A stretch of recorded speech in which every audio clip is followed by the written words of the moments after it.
sallallahu alaihi wasallam.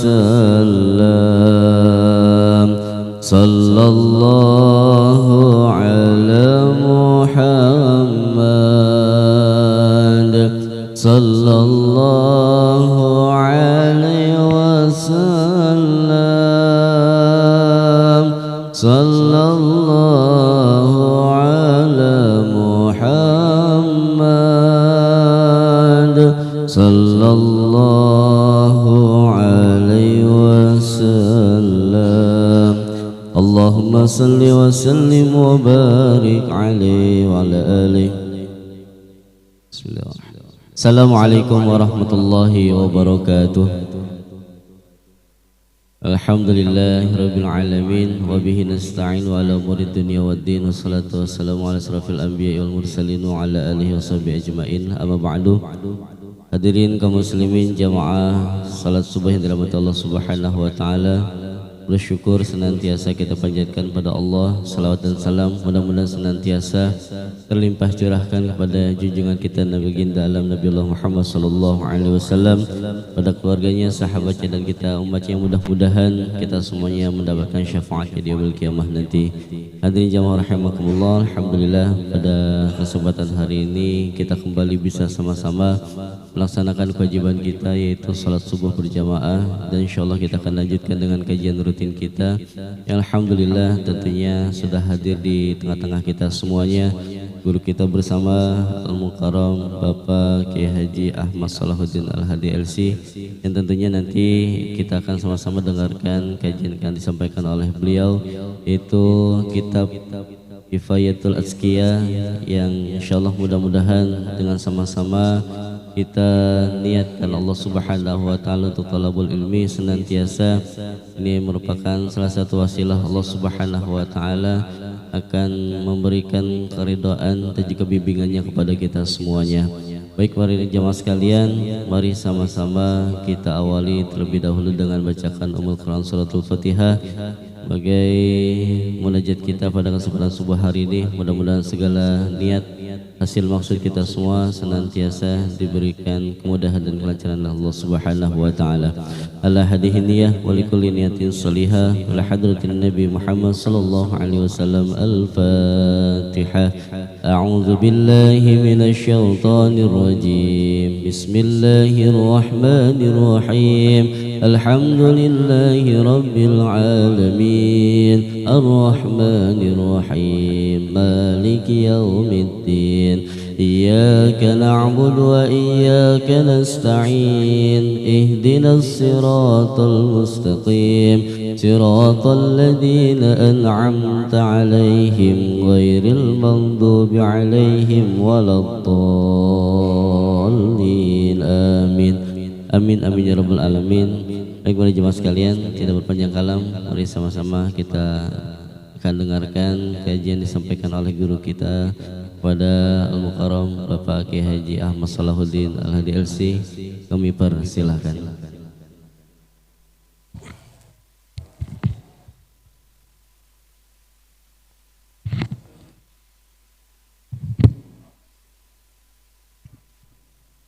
Assalamualaikum warahmatullahi wabarakatuh.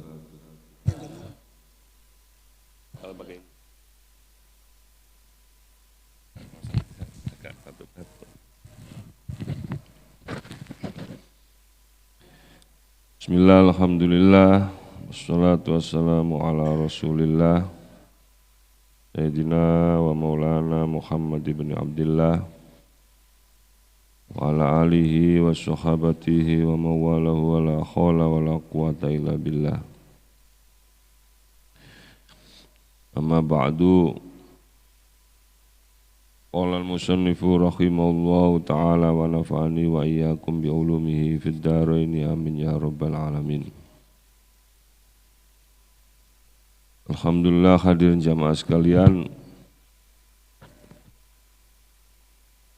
segala pujian yang milik Allah Subhanahu wa taala, alladzi ahyana ba'da ma amatana wa ilaihin nusyur, yang membangunkan kita kembali dari tidur kita, yang menghidupkan kita kembali dari kematian kita yang sementara,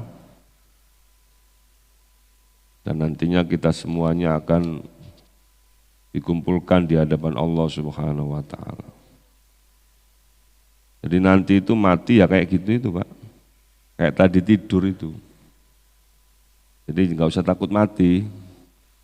Mati itu ya itu tadi tidur itu. Makanya kita itu dzikirnya, bacaannya setelah tidur adalah Alhamdulillahilladzi ahyana ba'da ma atamana. Itu latihan kita. Makanya orang yang beriman, orang muslim itu tidak boleh takut mati. Walaupun nggak boleh ngarep-ngarep mati, nggak boleh. Apalagi bunuh diri, nggak boleh. Ngarep-ngarep mati aja nggak boleh. Ya Allah pateni saya aja, nggak boleh. Apalagi sampai bunuh diri. Jadi makanya kalau orang mukmin, orang Islam meninggal itu ya innalillahi wa inna ilaihi rajiun. Kita itu kembali pulang. Ya kayak kita pulang kampung gitu aja. Kita ini lagi keluyuran nih di dunia ini, lagi merantau. Nanti kita pasti akan pulang. Nah, pulang kampung kita itu ya darul akhirah itu. Kampung akhirat. Makanya Allah berfirman, tilkad darul akhiratu naj'alu lil ladina la yuriduna uluwan fil ardi wala fasadan. Kampung akhirat itu kami jadikan bukan untuk orang-orang yang selama ini di dunianya sombong dan selalu membuat kerusakan. Artinya nanti di akhirat itu orang-orang yang sombong, orang-orang yang di dunianya ini selalu membuat kerusakan itu nyesel, pulang kampung itu nyesel. Sama kayak saya dulu, zaman-zaman begajulan dulu, pulang itu pusing. Karena di rumah ini diomongin orang. Oh itu anaknya ustadz, anaknya kiai gini. Sampai bapak saya itu nggak berani khutbah.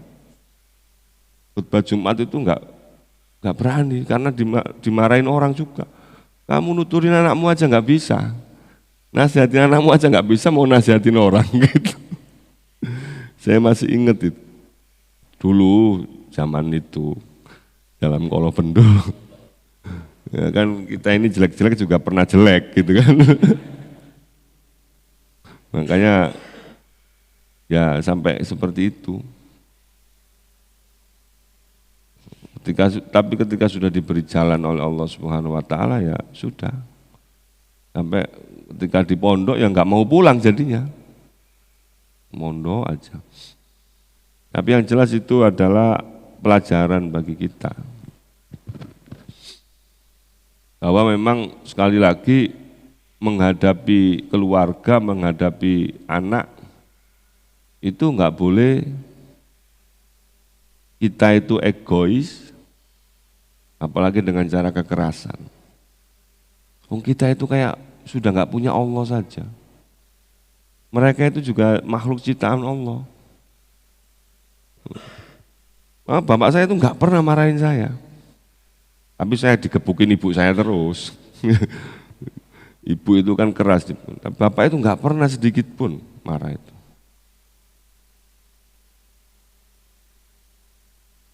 Ya pokoknya inilah. Nah bapak itu kan lama mondok di Jombang, di Joso, di Kiai Mustain Romli itu. 11 tahun.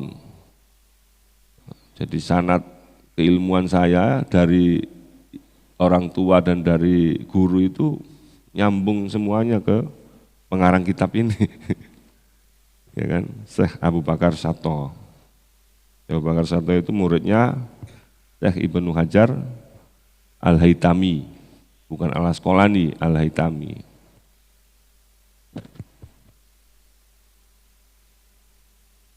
Nah, ini semasa dengan Imam Nawawi Al-Bantani. Ya, satu. Nah, makanya ketika menghadapi anak, menghadapi apa itu ya kita mohon berdoa aja kepada Allah. Ya namanya berdoa itu ya nunggu karena Allah itu bisa menguji kesabaran kita sampai akhirnya mendapatkan itu. Makanya kenapa saya tanya kenapa Bapak enggak naruh saya di Jombang? Bisa. Enggak katanya, karena habis sholat duha Bapak doa langsung dapat petunjuk. Saya itu dipondokin di Lamongan, jauh dari mana-mana, di tengah sawah Pak. Ya, waktu zaman begajulan nggak pernah nangis, sering bikin nangis orang, tapi waktu mondok seminggu itu nangis terus, sampai minta pulang, kangen ibu gitu. Padahal dulu di rumah itu ibu yang paling, tapi kangen ibu. Nah, udah setelah masa nangis itu udah nggak pernah pulang lagi saya. Makanya saya itu banyak orang kaget. Setahun itu saya bisa hafal Aqidatul Awam, Imriti, Maksud, Alfiyah. Dalam jangka waktu setahun. Orang ngerti kan? Aqidatul Awam itu apa? Itu bahas tauhid. Imriti itu bahas nahwu. Ya. Maksud itu bahas sorof. Alfiyah itu bahas nahwu sorof. Alfiyah itu ada 1003 bait.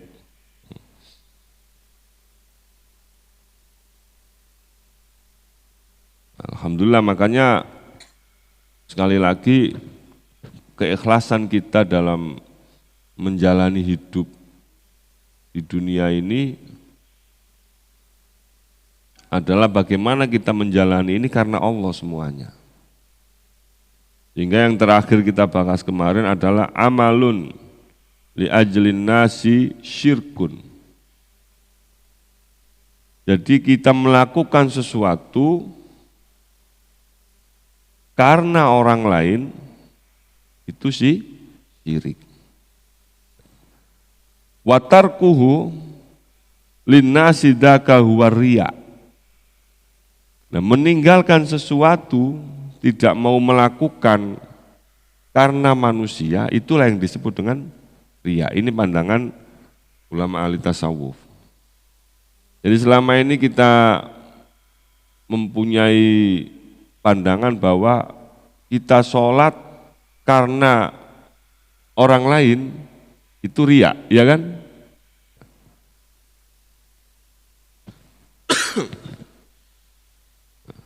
Sementara para ulama al-tasawuf itu menetapkan bahwa Allah itu tidak ada gantinya. La ilaha illallah. Itu sudah pakem, sudah isbat dan nafyu. La ilaha illallah. Tiada Tuhan yang berhak disembah kecuali Allah. Berarti Tuhan selain Allah itu ada enggak? Ada kan? Ya kan? Ada Tuhan-Tuhan yang diaku oleh manusia selain Allah. Makanya Allah itu konsepnya utama itu la ilaha illallah. Nah, kita ini enggak pernah tahu Allah itu seperti apa. Dan enggak boleh kita gambarkan Allah itu seperti apa. Tapi kita mendapatkan janji dari Allah bahwa suatu saat kita akan bertemu dengan Allah. Intinya kalimat la ilaha illallah itu bagaimana kita melakukan segala sesuatu itu tidak karena selain Allah. Nah, oleh karena itu ketika kita melakukan sesuatu karena selain Allah, maka itu disebut syirik. Syirik itu menyekutukan Allah. Karena menurut ulama tasawuf Allah itu enggak ada gantinya. Sehingga enggak bisa dinafikan. Ketika kita sholat karena takut diomelin istri kita, ya kan? Atau karena ingin dipuji oleh tetangga kita, maka itu syirik. Karena kita sholat pasti karena Allah, tapi juga ternyata karena orang lain. Itu namanya menyekutukan Allah. Ya ini tajam. Sebaliknya, enggak sholat sholat tuh karena menungso, sholat tuh karena tetangga, sholat tuh karena orang lain, maka itulah yang disebut dengan riya. Arti melakukan sesuatu karena orang lain itu riya, syirik, meninggalkan sesuatu karena orang lain, itulah yang disebut dengan riya. Itu yang terakhir kita pahami. Makanya pandangan bahwasanya al-amalu linnas itu syirkun itu adalah pandangan daripada Imam Ghazali. Imam Ghazali itu salah satu ulama yang mendapatkan julukan Hujjatul Islam. Hujjahnya Islam karena pada saat itu tidak ada yang mampu mengalahkan beliau dalam berargumentasi terhadap agama. Jadi terkait agama itu enggak ada yang mampu mengalahkan beliau. Karena beliau ini hidup pada masa-masa di mana kayak masa-masa sekarang gitu kali ya. Masa-masa sekarang itu kan agama ini kayaknya jadi alat. Dulu agama itu jadi alat bagi orang-orang pintar bahwa inilah agama itu seperti ini, terutama ulama-ulama ahli filsafat zaman Imam Ghazali itu. Jadi segala sesuatu seakan-akan ini agama. Sehingga Imam Ghazali hidup itu beliau di zaman pertengahan antara 500 sekian Hijriah sampai 600 sekian Hijriah. Jadi berada di tengah-tengah itu. Nah, Imam Ghazali inilah juga ulama yang kemudian tobat dari segala kehidupan pernak-perniknya dunia, dari kehidupan kehidupan politik, kehidupan perdebatan dengan ahli-ahli filsafat itu, hingga beliau kemudian uzlah. Uzlah itu menyendiri, mengasingkan diri, hartanya ditinggalkan, keluarganya ditinggalkan. Keluarga ditinggalkan bukan berarti ditinggalkan tapi keluarganya dititipin hartanya, udah harta saya ini. Beliau kan dulu itu kan qadhi ya, qadhi itu berarti jaksa agung. Seseorang yang memutuskan segala sesuatu, gajinya besar. Nah, semuanya itu gajinya diserahkan ke keluarganya, beliau pergi, cuma membawa baju, ganti saja. Nah, beliau pergi ke Masjid Putih Damaskus, di Damaskus, yang menurut pemahaman para ulama, di Masjid Putih inilah nanti Nabi Isa turun di Damaskus. Nah, pada masa-masa menyendiri beliau itu, kemudian beliau ini mengarang kitab namanya Ihya Ulumuddin. Kitab Ihya Ulumuddin. Ihya Ulumuddin ini bagaimana memadukan kehidupan akhirat dan dunia ini dengan keseimbangan, memadukan agama dan dunia ini secara seimbang. Memadukan agama dan pikiran, termasuk banyak teknologi-teknologi itu muncul dari idenya Imam Ghazali di kitab Ihya itu. Jadi ada 4 jilid Ihya itu.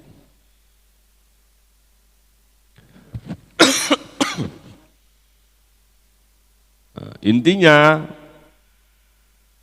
adalah bagaimana kita melakukan segala sesuatu itu diajarkan oleh ulama-ulama al-tasawuf ini supaya kita ini benar-benar hanya tertuju kepada Allah. Jadi kalimat la ilaha illallah itu mengena. Bagaimana kita hanya mengarahkan fa'inna ma tuwallu fasamma wajhullah. Mengarahkan segala sesuatunya kepada Allah. Dan ini butuh proses. Ikhlas itu enggak gampang. Melakukan sesuatu bukan karena siapa-siapa itu enggak gampang. Makanya Rasulullah SAW tidak memarahi orang-orang yang melakukan sesuatu karena orang lain. Bukan karena Allah itu enggak marah beliau. Kenapa? Karena beliau tahu bahwa segala sesuatu itu membutuhkan proses. Nah, makanya ketika kita berangkat ke masjid, ya kemudian muncul di tengah jalan, dipuji orang, akhirnya muncul senang. Ya kan? Muncul senang, besoknya pengen berangkat lagi karena pengen dipuji orang itu. Ya ini enggak apa-apa. Terusin aja, karena itu masih kategori riya, ya, kategori syirik ya. Udah dilanjutkan aja daripada nanti meninggalkan. Ketika meninggalkan, maka riya dan syirik itu ada di dalam diri kita.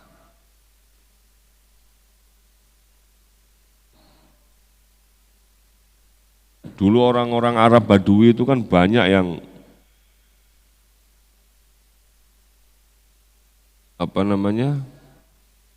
melakukan sesuatu itu. Jadi mereka ini belum mengenal Allah, tapi sudah mendapatkan sedikit pandangan atau arahan dari utusan Rasulullah tentang Allah. Sehingga mereka ini benar-benar memisahkan dalam dirinya antara manusia dan Allah. Sehingga kadang-kadang mereka datang nggak ngerti kalau masjid ini rumah Allah. Tahu-tahu kencing. Kencing di pojok masjid. Sekarang kencing di pojok masjid boleh nggak? Hah? Boleh lah, di toilet. Ya itu hikmahnya orang Badui itu Pak. Walaupun dulu orang Badui itu di area masjid, di masjidnya. Karena dulu tidak ada pembatas antara ini masjid atau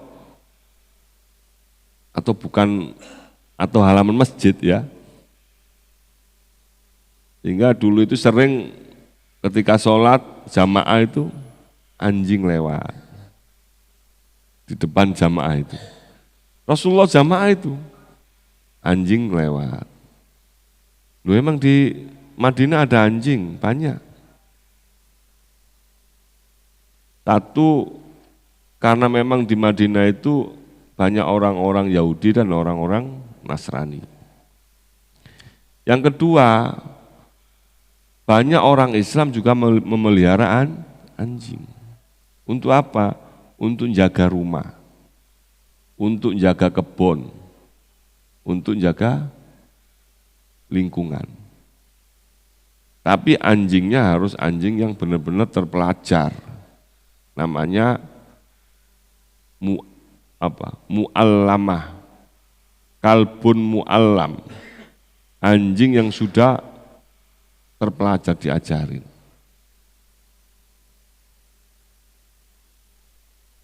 Itu biasa dulu. Kenapa? Karena belum ada pembatas.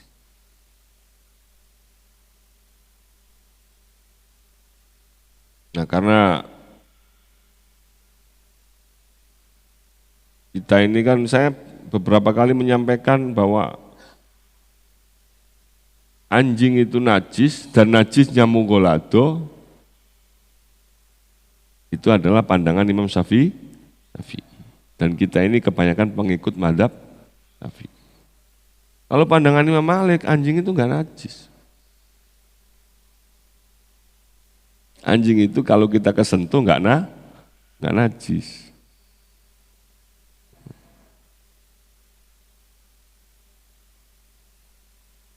Tapi mencucinya itu ibadah. Mencucinya itu ibadah. Yang najis dari anjing itu adalah air liurnya. Nah, Imam Malik ini adalah Imam Darul Hijrah. Imam besarnya Madinah. Gurunya Imam Syafi'i.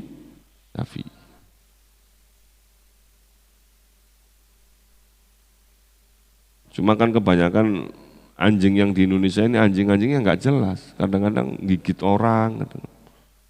Kalau di sana zaman itu kalau ada anjing gigit orang, ya pasti kena hukuman pemiliknya.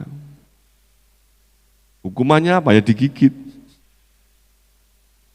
Atau kalau nggak mau digigit anjingnya polisi, kalau nggak mau harus bayar denda. Denda yang diterima oleh korbannya. Kadang-kadang di kita ini anjingnya nakal, terus dilempar apa, pemiliknya marah. Itu yang bikin kita itu nggak terima. Ya kan, nggak ada toleran, nggak boleh ada anjing, kan gitu.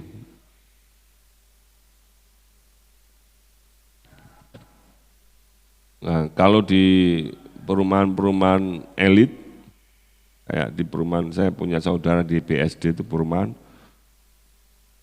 banyak yang punya anjing. Tapi perumahan itu buat aturan anjingnya nggak boleh ditaruh di luar. Kalau berak atau buang air harus dibawa keluar di tempatnya. Kalau melanggar didenda, gitu itu bagus. Jadi tidak melarang orang untuk. Ya. Jadi sekali lagi ikhlas itu harus dibiasakan. Dan enggak gampang ikhlas itu. Melakukan sesuatu itu untuk ikhlas itu tidak mudah. Sehingga yang terakhir adalah la tatlubanna indal muhaimini manzila in kunta tatlubu indan nasi manzila.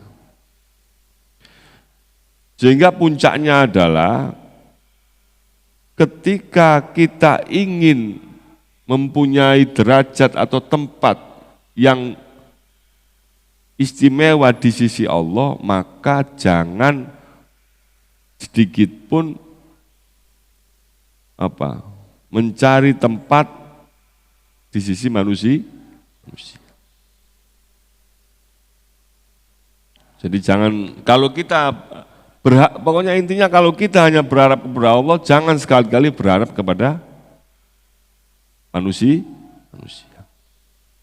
Benar-benar harus dipisahkan. Dan itulah yang dijalankan oleh para wali, sehingga para wali itu doanya langsung dikabulkan oleh Allah. Permintaan dikabulkan oleh Allah. Kenapa? Karena selama ini dia hanya percaya dengan Allah. Selama ini mereka hanya mengharapkan kepada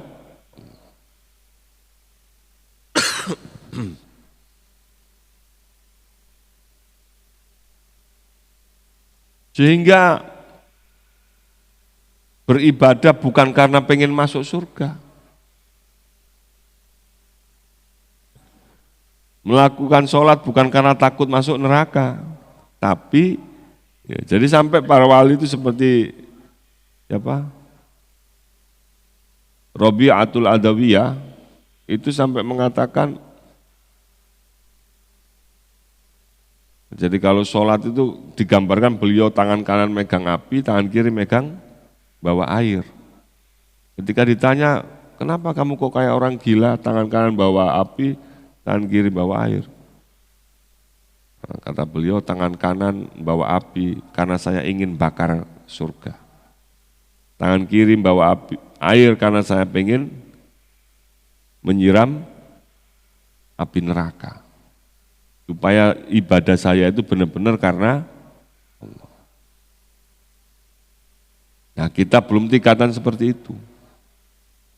Kita masih hanya berharap sesuatu yang dijanjikan oleh Allah Subhanahu wa taala. Jadi kita ngaji ini karena Allah apa karena pengen dapat ilmu? Nah, kita ini ngaji karena Allah atau karena pengen dapat ilmu? Nah, kita tingkatannya masih ngaji karena ilmu, yang dengan ilmu itu dijanjikan Allah akan mendapatkan tempat yang mulia di sisi Allah. Ya. Paham ya? Jadi kita ini masih ada wasilah. Kita mendidik anak kita, itu karena Allah atau karena supaya anak kita nanti berbakti kepada kita. Ya? Kita mendidik anak kita, nyekolahin, ditaruh di pondok, suruh ngaji, dibiayain, dikasih makan. Ini karena Allah atau supaya anak kita ini berbakti kepada kita? Ya? Berbakti. Berarti bukan karena Allah. Nah, kita masih tingkatannya berbakti. Itu salah enggak? Enggak. Kenapa? Karena supaya anak kita berbakti kepada orang tua, yang berbakti kepada orang tua itu menjadi wasilah kita mendapatkan tempat yang istimewa di sisi Allah.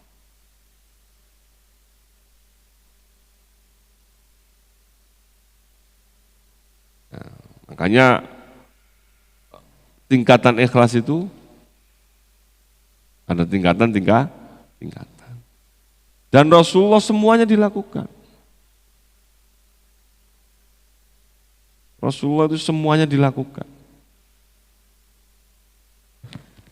Kenapa? Karena Rasulullah SAW itu adalah nabinya semua orang. Bukan nabinya orang yang sholat saja. Orang yang enggak sholat itu nabinya juga Nabi Muhammad. Bukan orang yang pintar agama saja, orang yang enggak ngerti agama. Ya kan? Itu juga nabinya Nabi Muhammad. Bukan orang yang waras saja, orang yang gila itu nabinya juga Nabi Muhammad. Zaman Nabi sudah ada semua yang kayak gitu.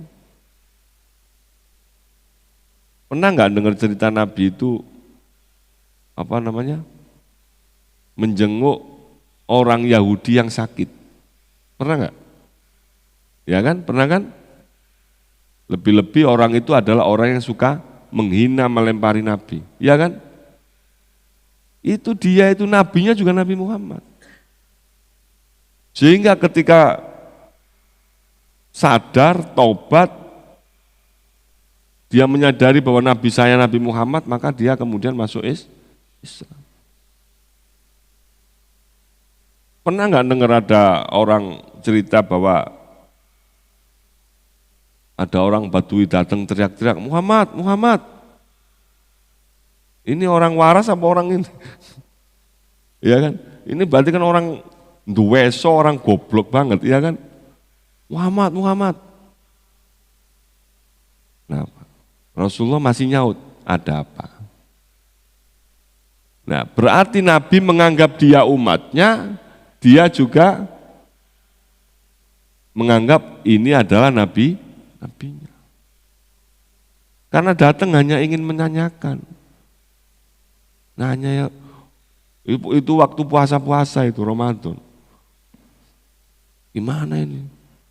Saya puasa-puasa enggak tahan ngelihat istri saya. Akhirnya ya udah kelonan kan gitu. Gimana ini? Wah. Nah ini umatnya Nabi nih. Bukan hanya dia orang bodoh, tapi dia orang dosa besar. Puasa-puasa kok kelonan. Kalau orang Tridaya kan masih bisa nahan. Ntar sore, ntar malam, sholat raweh dulu itu masih bisa. Nah, itu sampai nggak bisa. Saking apanya itu, padahal Mekah panas. Kita puasa-puasa di Tridaya masih di rumah kita masih ada AC. Ya, panas-panas. Akhirnya kata Rasul, ya, kamu harus puasa 2 bulan berturut-turut. Kan gitu ya. Puasa 2 bulan, bayar kifaratnya harus puasa 2 bulan berturut-turut. Pertama, kamu harus memerdekakan budak. Kan gitu. Budak gimana? Saya aja hampir aja jadi budak, karena nggak punya duit, nggak bisa bayar utang. Ya udah puasa 2 bulan berturut-turut.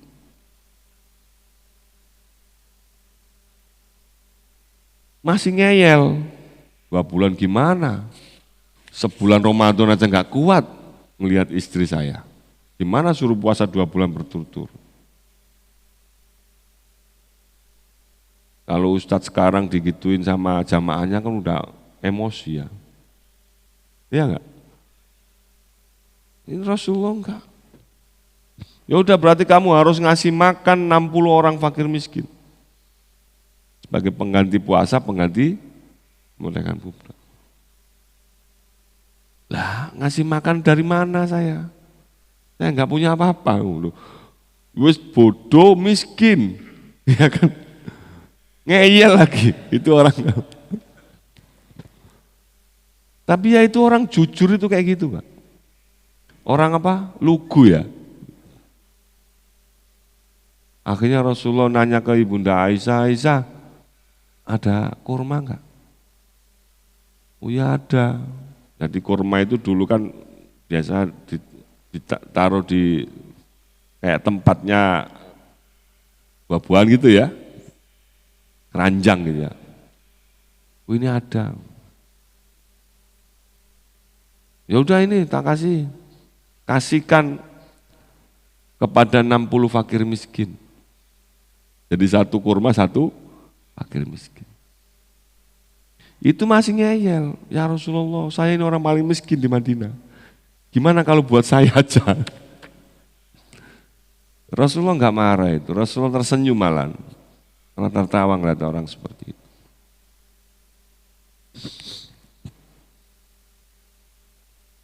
Jadi proses untuk ikhlas itu ya kayak gitu tadi yang dialami Rasulullah itu.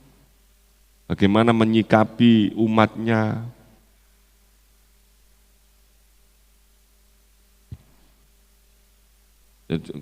Seringkali orang-orang yang lugu inilah orang-orang yang justru keikhlasannya itu tinggi walaupun kayak gitu tadi. Karena mereka tanpa perhitungan melakukan sesuatu itu.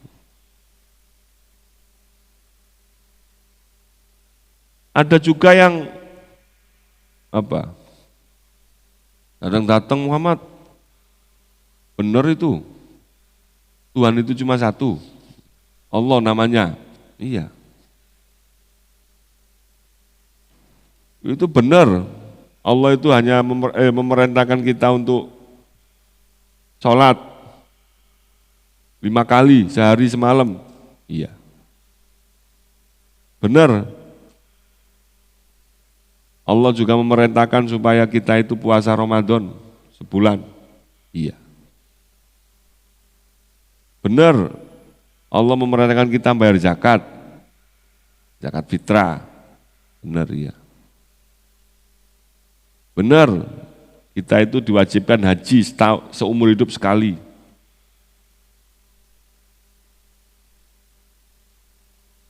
Habis ngomong gitu langsung dia ngomong, saya demi Allah, saya tidak akan nambahin, tidak akan ngurangin. Cuma melakukan yang wajib-wajib saja. Habis itu pergi. Enggak pamit, enggak apa, langsung pergi aja. Ya wis. Saya ngamalin itu aja. Jangan nambahin, jangan enggak saya tambahin, enggak saya jamin.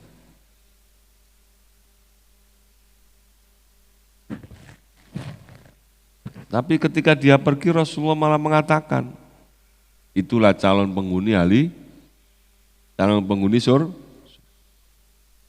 Yang dilihat apa? Yang dilihat itu kejujuran dan keikhlasannya. Jadi satu sisi Rasulullah mengarahkan kepada sahabat-sahabatnya, jangan melihat amalannya.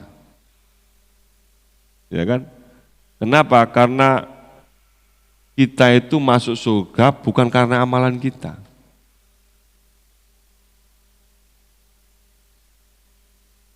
Tapi karena rahmat Allah. Nah, ini mengajarkan supaya kita itu enggak gaya-gayaan. Enggak ujub, enggak menyombongkan diri terhadap ibadah kita.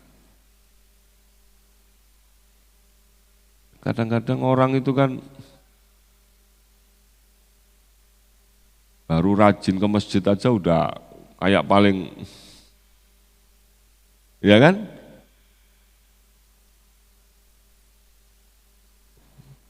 Baru duduk di depan ngisi pengajian kayak gini aja udah kayak ulama besar gitu ya. Dikit-dikit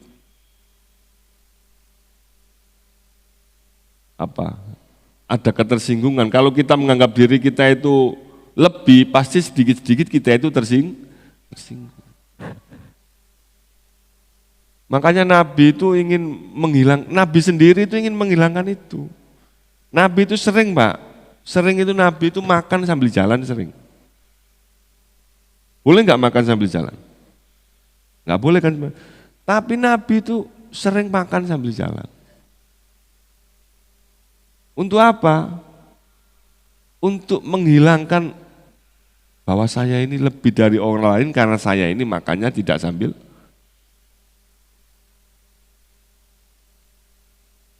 Nabi itu berapa kali kencing berdiri?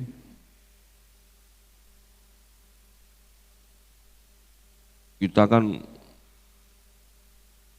di masjid ada toiletnya yang berdiri aja, ada ustadz itu yang gayanya, itu toilet bid'ah, toilet kafir itu katanya.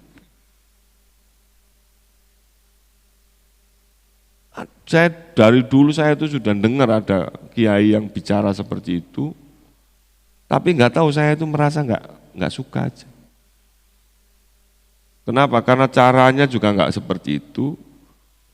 Dan Nabi itu beberapa kali pernah kencing berdiri. Sehingga Abdullah bin Abbas ketika ke Mekah dan berada di tempat itu, beliau pasti kencing berdiri. Kenapa? Ketika tanya, loh kamu kok kencing berdiri? Iya, ini tempat Nabi Rasulullah kencing berdiri. Makanya sekali-kali harus kencing berdiri. Oh Pak, bukan sekali-kali lagi, udah setiap hari. Ya enggak apa-apa.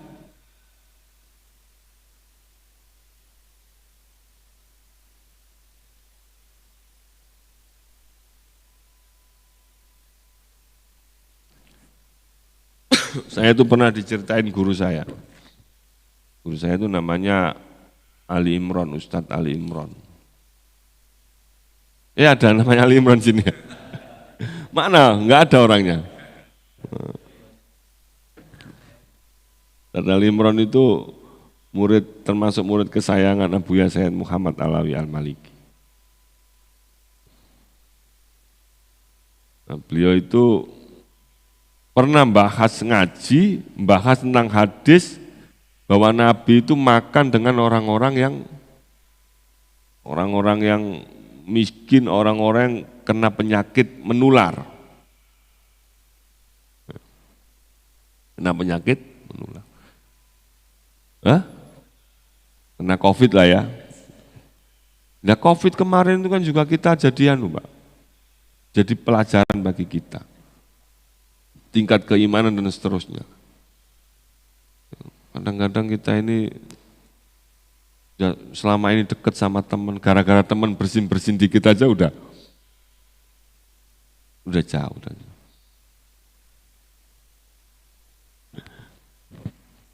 Dulu itu pakai masker itu dikira orang sombong, Pak.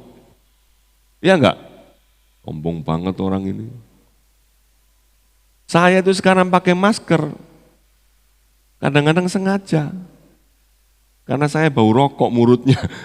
Jadi bayang apa?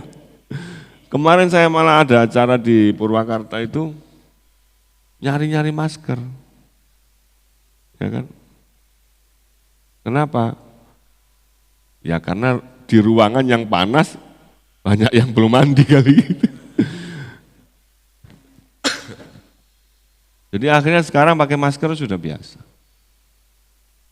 Nah, ketika beliau menjelaskan di jamaahnya bahwa Rasulullah SAW tidak takut makan dengan orang-orang yang kena punya penyakit menular itu karena fisik Rasulullah itu kuat. Jadi semua nabi itu diberi kekuatan oleh Allah fisik ya, melebihi kekuatan manusia biasa. Sehingga Nabi Sulaiman itu 99 istrinya setiap hari digilir satu-satu. Jadi setiap hari itu 99 kali. Gitu loh. Kuat. Orang Tridaya sekali dua kali juga udah nggak bisa jalan. Jadi memang diberi kekuatan oleh Allah. Makanya beliau menjelaskan situ. Tiba-tiba ada orang datang. Ini orang ini udah kayak pengemis, nggak pakai baju, pakai cuma sarung. Saat penjelasanmu itu salah. Gitu. Yang benar itu Rasulullah karena keimanannya kepada Allah sudah tingkat tinggi. Sehingga beliau tidak membedakan antara penyakit dan tidak penyakit. Karena beliau hanya tertuju kepada Allah. Udah habis itu pergi.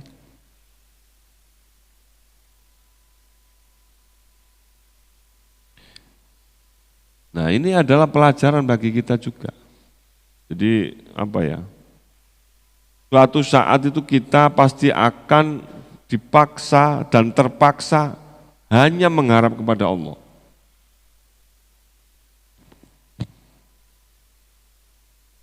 Ya biasanya kayak gitu itu ya kalau sudah ya Allah, gitu.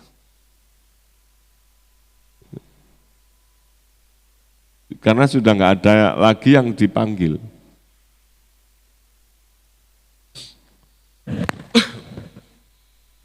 Sampai-sampai ketika sakit pun yang dipanggil Allah. Selama ini kita kalau sakit yang dipanggil kan siapa? Dokter kan? Iya enggak? Atau malah kita pergi ke dokter. Nah Rasulullah SAW itu selama ini ketika beliau sakit juga pakai tabib. Pakai tabib. Bahasa Indonesia tabib, bahasa Arabnya tabib. Tabib itu bahasa Arab artinya dokter. Ini kadang-kadang orang yang sok-sok Arab kan, salah itu yang benar tabib, bukan tabib. Itu yang sok-sok Arab. Yang benar itu Ramadan, bukan Ramadan. Gaya-gayanya itu kayak gitu. Kadang-kadang sok-sok Arab itu seperti itu. Iya enggak? Ada enggak kayak gitu? Ada. Yang benar itu Ramadan, bukan Ramadan. Kasih tahu, kamu orang Indonesia, ini Indonesia, gitu kan. Biasa saja kayak gitu itu. Nama saya itu Solahuddin, Arab,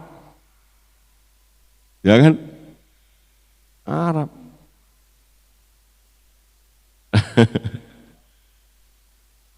Tapi ketika sudah sampai di mana Yerusalem aja, jadinya Saladin. Orang Eropa nyebut Salahuddin Ayyubi itu Saladin. Salah enggak? Ya enggak salah. Yang goblok itu kamu. Karena ini Ya kan? Nabi Yusuf dipanggil Yusuf itu karena yang manggil orang Arab. Ya enggak?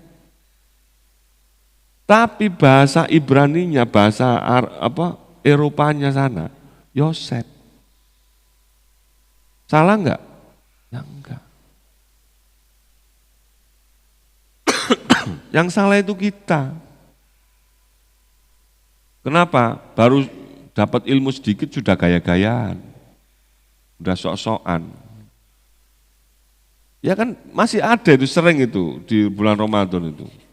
Salah kalau nyebut Ramadan, yang benar itu Ramadan.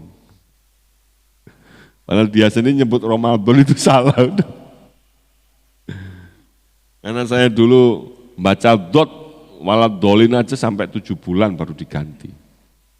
Ini baru dapat ilmu dari TV tadi.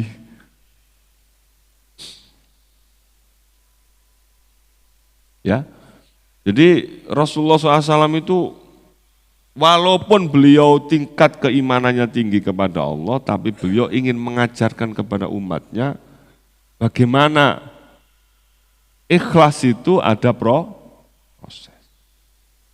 Yang suatu saat orang yang istiqomah dengan proses itu pasti akan dipaksa ikhlas-seikhlasnya kepada Allah. Sehingga Rasulullah SAW ketika sakitnya beliau saat membuat beliau meninggal, beliau sudah nggak butuh tabib. Sudah nggak butuh tabib. Rasulullah itu sering sakit, Pak. Jangan dikira terus Nabi nggak pernah sakit gitu.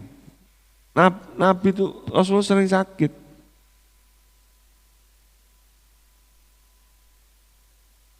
Waktu sakit yang beliau meninggal itu, ya kan, nggak tahu sakitnya parah, saya pernah cerita kan, sakitnya apa itu ya, bangun, pingsan, jantung kali ya, apa itu. Jadi kadang-kadang terus disiram air, sadar, minta ke masjid, diangkat, baru jalan berapa langkah, pingsan lagi. Nah, kira-kira apa? Vertigo gitu ya kali ya. Ya kan, terus sampai ke masjid, nggak kuat duduk beliau, dikasih tempat duduk. Terus duduk di depan, di samping imam, yang imamin Abu Bakar Siddiq, dia agak mundur dari beliau. Itu sakit beliau. Pernah juga beliau sakit, nggak bisa ke masjid, padahal masjidnya itu nempel dengan masjid. Rumahnya itu nempel dengan, karena beliau jatuh saat naik kuda, terus diselempang sama salah satu sahabat yang munafik, sehingga beliau jatuh. Ya jatuh dari kuda ya parah lah, babras semua lah ibaratnya gitu. Kalau sekarang jatuh dari naik motor itu babras semua. Ya intinya kita harus memproses diri kita bagaimana kita itu bagaimana lah mengarahkan segala sesuatu kita ini hanya kepada Allah. Walaupun kita juga harus tetap ikhtiar. Segala sesuatunya hanya kepada Allah. Sehingga yang terakhir tadi itu la tatlubana indal muhaimini manzila in kunta tatlubu indanasi manzila. Jangan berharap mendapatkan tempat yang mulia di sisi Allah selama kita masih mengharapkan tempat di sisi manusia. Sementara tempat di sisi manusia ini kita masih mengharapkan tempat di sisi manusia supaya mendapatkan tempat di sisi Allah. Ya, yang tadi saya ceritakan tadi loh. Jadi kita ini masih mengharapkan masuk surga, sholat itu pengen masuk surga karena surga ini dijanjikan oleh Allah. Kita ini sholat karena kita takut masuk neraka, karena neraka inilah yang diancamkan oleh Allah kepada kita kalau kita nggak mau sholat. Paham? Jadi kita masih ada wasilah, tidak langsung kepada Allah. Hanya para wali dan para nabilah yang langsung dengan Allah Subhanahu wa taala. Nah ya, ini yang bisa kita bahas. Mudah-mudahan ya menambah proses keikhlasan kita kepada Allah ini lebih kuat lagi. Baik, ada yang perlu ditanyakan? Cukup? Ya. Demikian, mudah-mudahan Allah selalu memberikan keikhlasan di dalam hati kita. Mudah-mudahan Allah selalu memberikan taufik kepada kita, kekuatan untuk selalu mengharap hanya kepada Allah Subhanahu wa taala melalui proses ini, dan mudah-mudahan Allah meningkatkan keimanan ketakwaan kita kepadanya. Al-Fatihah. Alhamdulillahirabbil alamin. Iyyaka na'budu wa iyyaka nasta'in. Shiratal ladzina an'amta 'alaihim ghairil maghdubi 'alaihim.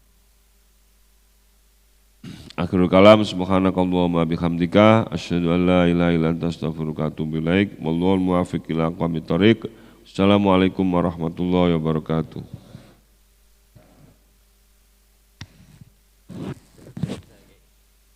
Baik jemaah sekalian, alhamdulillahirrahmanirrahim. Untuk kajian kita pada hari ini telah sama-sama kita ikuti bersama. Mari kita tutup kajian kita dengan baca hamdalah dan kafaratul majlis.